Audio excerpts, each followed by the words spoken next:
వార్లోకి enter అయిన north Korea dictator.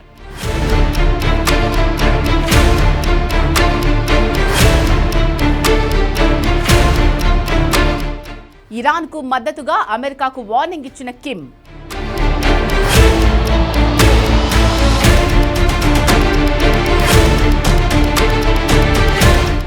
Kim ఎంట్రీతో war విధ్వంసక మలుపు తిరుగుతుందా?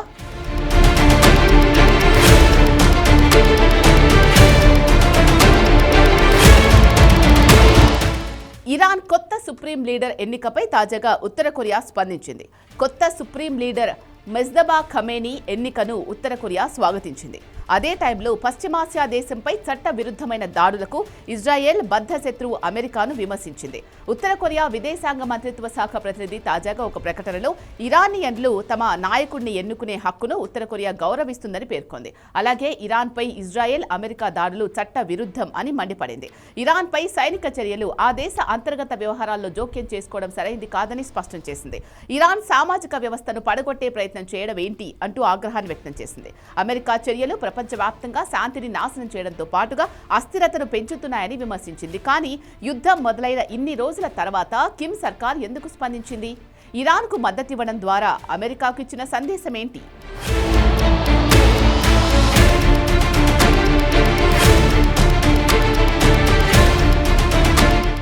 నిజానికి నార్త్ కొరియా ఇరాన్లది ఒకే కథ.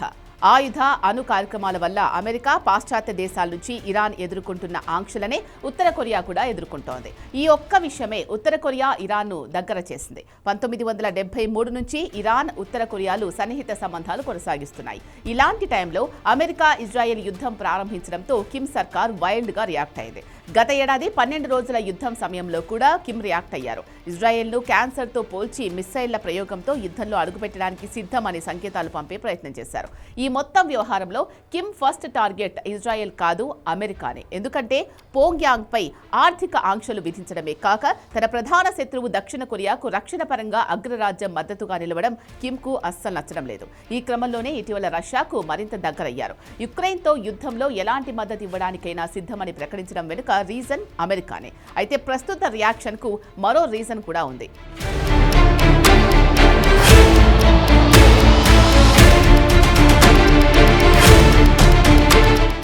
ఇరాన్ తర్వాత ట్రంప్ టార్గెట్ చేసుకోబోయేది ఎవరని? ఈ ప్రశ్నకు సమాధానంగా ఇటీవల కొన్ని నివేదికలు కిమ్ పేరును తెరపైకి తెచ్చాయి.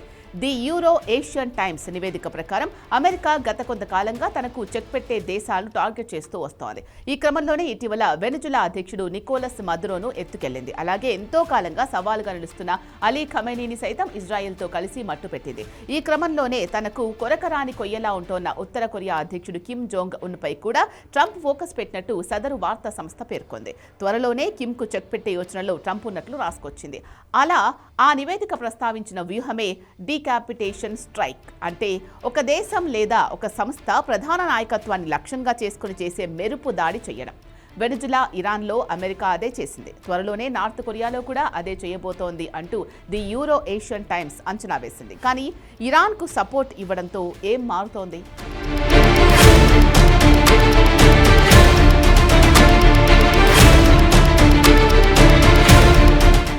ఇరాన్కు మద్దతివ్వడం వెనుక అమెరికాకు బలమైన సందేశం ఇవ్వడమే కిమ్ ప్లాన్.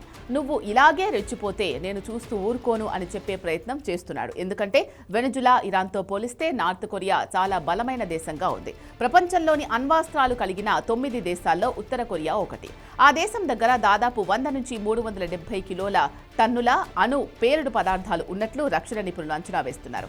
జపాన్లోని హిరోషిమాలో అమెరికా ప్రయోగించిన బాంబు కంటే 6 రెట్లు శక్తివంతమైన అణు బాంబులు కిమ్ వద్ద ఉన్నట్లు అంచనాలు ఉన్నాయి.